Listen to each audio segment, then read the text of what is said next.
Hello, and welcome to round 2 of the Parenting Roundabout podcast. I'm Terry Morrow, and I'm here with Catherine Haleko. Say hi, Catherine. Hi, Terry. Usually on this podcast, we talk about parenting issues, but once a week, Catherine and I like to get together to discuss TV, movies, books, and other entertainment topics, because it's nice to talk about something other than parenting for a change.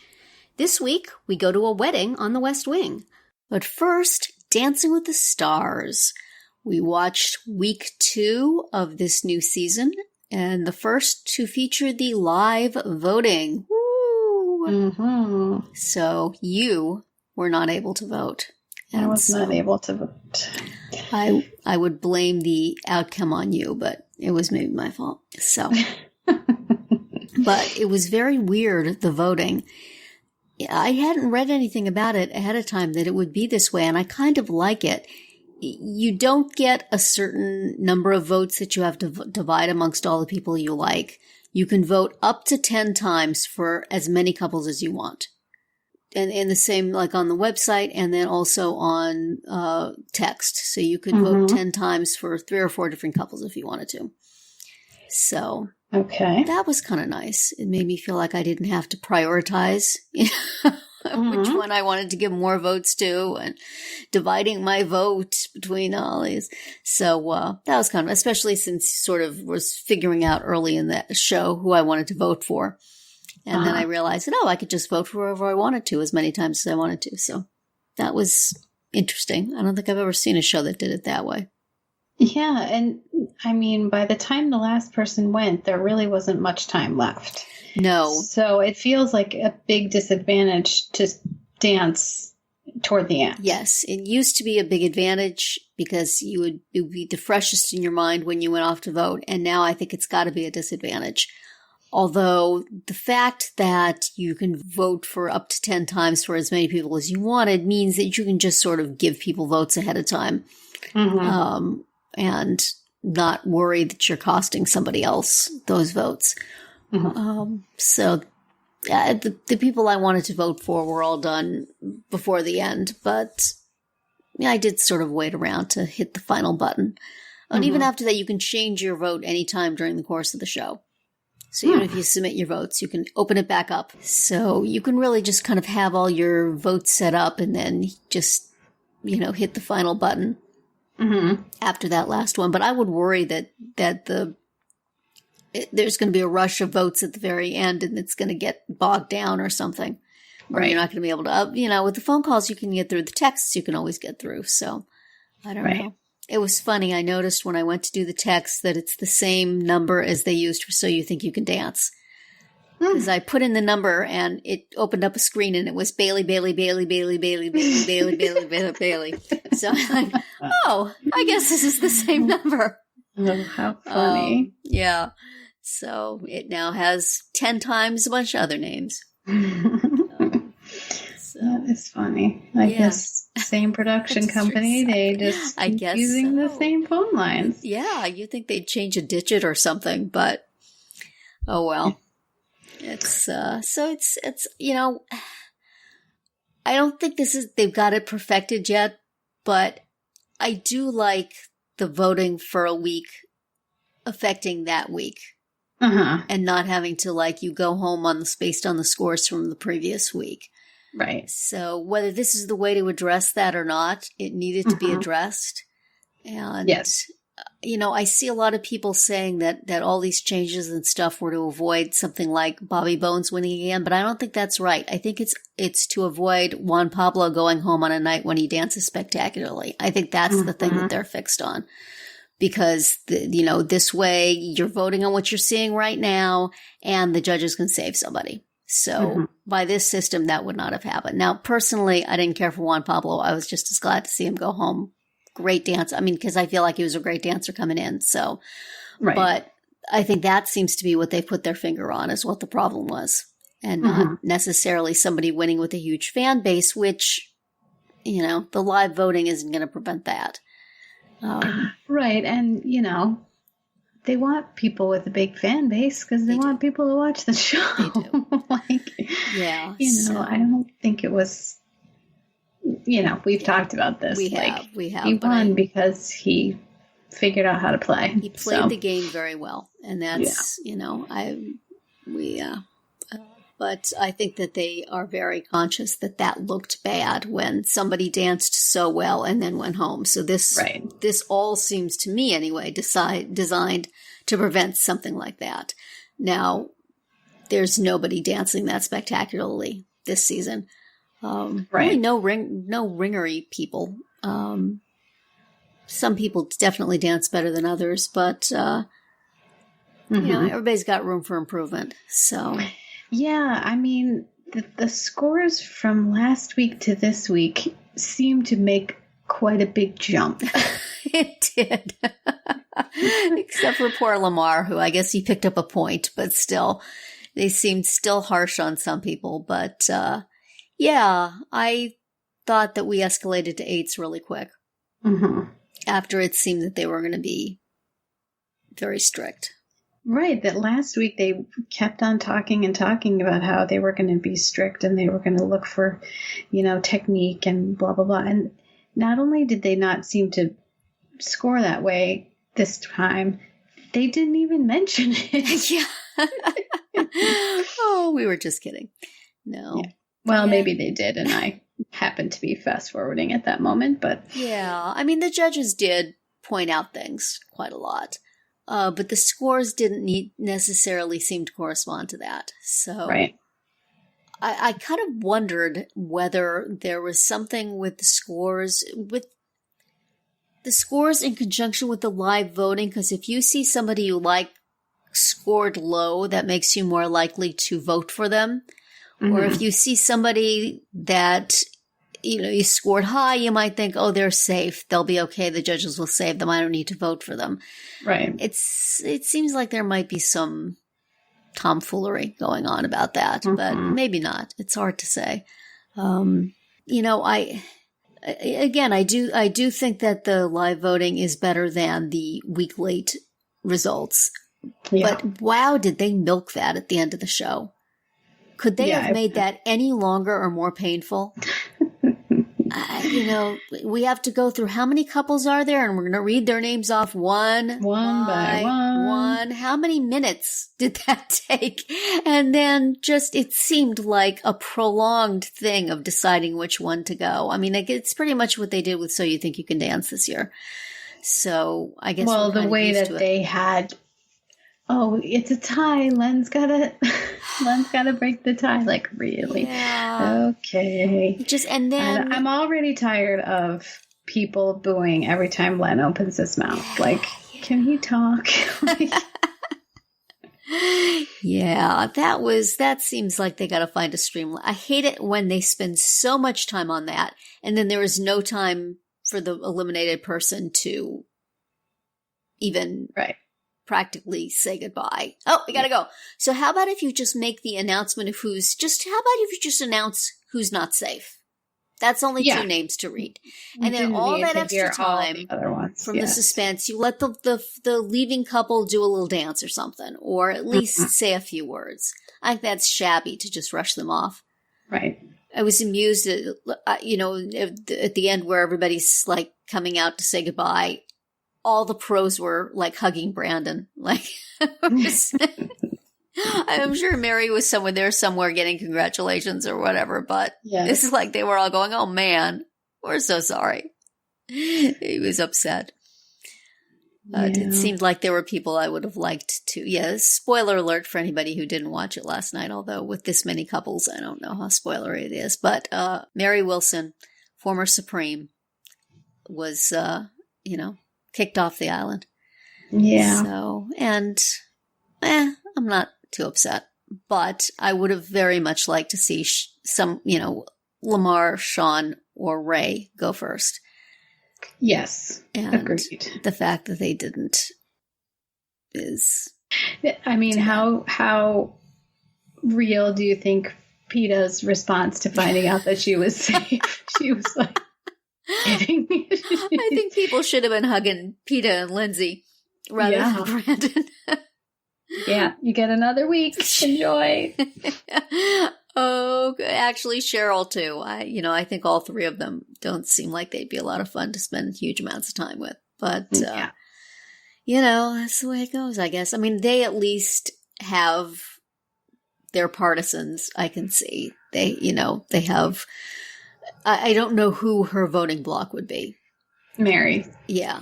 So I can see why she would be the one to get the least votes, and also the fact that it was live. I mean, I had some goodwill towards her from last week, so I was going to throw her some votes, and then she came out and she did not dance well. Mm-hmm. And so I took my votes back. So it's my fault. It's my fault and your fault. And my fault for not being there. But I think the combination of not that many people really knowing or caring who she was, plus just not doing well, people maybe thought, well, it's your time, sweetie. Mm-hmm. But I would have been perfectly happy to watch her another few weeks. I thought she and Brandon I would have rather chemistry. Yeah, they were sweet together. Yes. I would definitely have rather watched her than any of those other ones that you just mentioned. Yeah, I think those are the ones that pretty much everybody I read was hoping would be the first to go, and already they're not. So, I don't know. All right. But, we're stuck with them for another week. That's right. Other than that, I'd say I generally enjoyed the show. I thought there were some enjoyable dances. The dances, at least here early on, are pretty simple. There's no troupe to faff about in the background. Mm-hmm. They were all just basically people dancing, and I approve of that. And I think Kate may have some game. Yeah, she got some high scores. She did, and she was good, and I enjoyed watching her. Mm-hmm. So, I voted I gave the maximum votes to James, Lauren, Kate, and I think those three. And then I gave a little bit less than the maximum to Kel, because I really have good memories of him from the old days, and I would like to see him do well, but he's not really there yet. Mm-hmm. And then I think I threw some mercy votes to Karamo, because it just seems like they're scoring him so low. Yeah. I like him just fine. Not thrilled with his partner, so that's always going to cost him. But, But he does have a cute mother-in-law. He does. Yes. So I'm happy to have him on for a while. So yeah. But I agree. Yeah. So, but I think they got to work on their conclusion of the evening. Just the way that Dancing with the Stars juniors had to avoid crying kids at the end and never could figure out how to do that. Right. This show has to not take 10 minutes to eliminate people. So, anything else stand out to you to discuss? I don't think we're ready for more. And with that, we move on to the West Wing. The Wedding, yet another cryptically titled episode. And still a lot of Kazakhstan blah, blah, blah. Yep. And some little comic relief with Will Bailey, again, bringing the funny. Right. And the possible romance with Kate moving along. I thought that was starting up back when they eyed each other at the cocktail party, but it's moving slowly. Right. But she dressed up pretty nice for him, and it was all worth it for Ellie seeing Will in a tux and being displeased. As I wondered about that, is she going to think, why is he there? He wasn't invited. And does he have to show that he was a +1? But she saved it for her mom. The wedding stuff was all relatively amusing. Not highly amusing, but okay. And the campaign stuff, I would have liked Santos to stand up for Josh a little more. I was disappointed in him. Yeah, I did think that they made a good point in the podcast, which I hadn't really thought of. Like, why isn't anyone saying he must have done something right to get them this bump in Illinois without even trying? Exactly. Which is a very good point and something I hadn't really considered. I mean, I totally buy Josh having a crisis of confidence, and hopefully this will kick him in the butt and he will finally be the Josh that we have been wanting to see, being decisive and pulling things out of his sleeve. Maybe he's been doing that to get bumps in Illinois, but we haven't been seeing it. Right. So, I felt for him, and I just having to make big decisions for other people.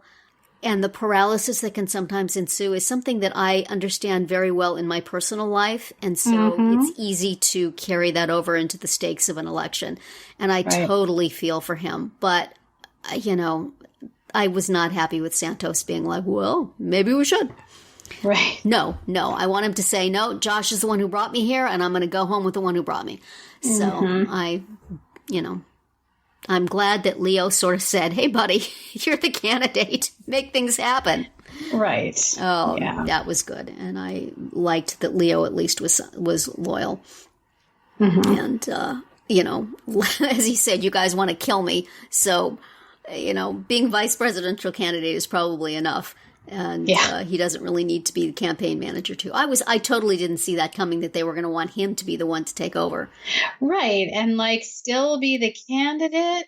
I mean, that's... Yes, that was weird. And also, as they discussed on the podcast, like, I mean, they can just have him give advice. I mean, I don't know. Hasn't he been doing that already? I thought that he was. He definitely has. I mean, he and Santos have had conversations about that. He and Josh he was in the room with Josh when Josh was making decisions. So when they turned to him and said that they wanted him to do it, I'm like, well, he has been and you're not happy. So what? I don't understand. I thought they were going to have some slimy Politico. Right. You know, that was all weird. So please, can we move forward in a positive direction on the campaign? That would be nice. Yeah, but I also, there was something else that was in the, you know, they mentioned that, wasn't it weird that the other Bartlett girls weren't there? Could they seriously not get those two actresses or even one of them to show up for this? Are they really, I mean, I can think of places they could have cut corners in the episode to get them in there. It's ridiculous that we did not see them. Right, or at least mention them, right. You know. But I mean, they would have needed to be in the bridal party, and they showed quite a lot of the bridal party, and seriously, her sisters are not there. There were quite a few bridesmaids. I think they could have fit them in. That was just, I didn't think of it while I was watching the episode, but as soon as they mentioned it, I thought, oh my goodness. Yeah. What the heck? Right. Yeah, they needed to be around in the residence. I mean, like the whole... I wanted to see, you know, Zoe and Charlie at the wedding. Come on. Yeah. I wanted to see Zoe and Charlie being married, but that, you know. Right. I would take them on the dance floor, please. Or altogether too little Charlie. There has been. In this recently. So. Yeah. So this would have been a nice reason to have him. It would have been. It would have been. Just completely ridiculous. Like we have not been watching this show before. Right. So, although, you know, I didn't notice it. So I guess they almost got away with it. They were this close. They weren't for those podcasters. Pesky podcasters. That's right. So that was an episode. I gotta think that I think the only demonstration of love Vic needed to show for actually wanting to marry Ellie was the fact that he didn't just run in the face of all this nonsense. Right. Everything that happened. I think if he wasn't committed, he would be, you know, hiding in a dark place at the point where he actually has to marry into all this. And there was a nice callback to Austin Pendleton was a guy that Bartlett was trying to impress, and so he called him in when all these bigwigs were in the Oval Office. This was sort of another use of that strategy where or he invites him in when there's all these military guys there. Yeah. Well, anything else that we want to say about the wedding? She did look very pretty. She did, and it was fun on the podcast just hearing her talk about how she got fitted for a dress, and you know, in some ways it was like a actual wedding, which I didn't really think about until she came on. So, and I agree that all these presents from the dignitaries and stuff, on one level, that would be kind of neat, you know? Yeah. All these different things, but if it's not your bag, you know, it's not really, it's her dad's thing. It's not really her thing. And so, and yet she has to be a part of this and sit there for it and smile and seem interested just because. of the situation of her wedding. Right. So I could feel a little sympathy, but at the same time, this is a pretty remarkable situation you find yourself in. Maybe just relax and go for it. Right. Although she's been in these kind of remarkable and weird situations since she was so little that... That's true. Yes, she, as we heard. Enemies waving at one another. Right. I didn't find that story quite so moving as they were alleging, but okay. I don't know if that's what you want to hear from your dad. Yeah. As you're getting married. Yeah. But I suppose she's known him for quite some time. she can interpret the meaning of that. True. As, I love you and you're very special. Rather than him actually just, saying that, or maybe just getting there on time would have demonstrated with no stories needed. Right. There was an idea. Oh, yes, wow. I enjoyed Debbie's constant reminding him what time it was in all situations. That was good. That was a very nice visual way to do that. Mm-hmm. And I totally believe that Debbie would do that. So for sure. That was perfect. Yeah. Well, good luck to Ellie and Vic, wherever they are now, if they're still married. Mm-hmm.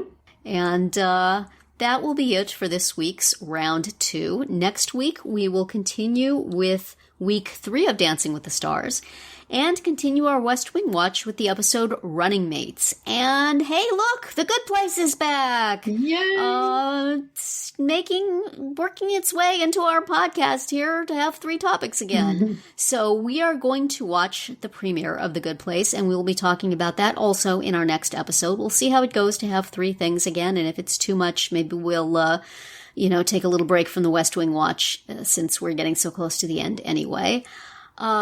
Please subscribe to our Parenting Roundabout podcast so you won't miss any of our episodes. We have something new for you every weekday.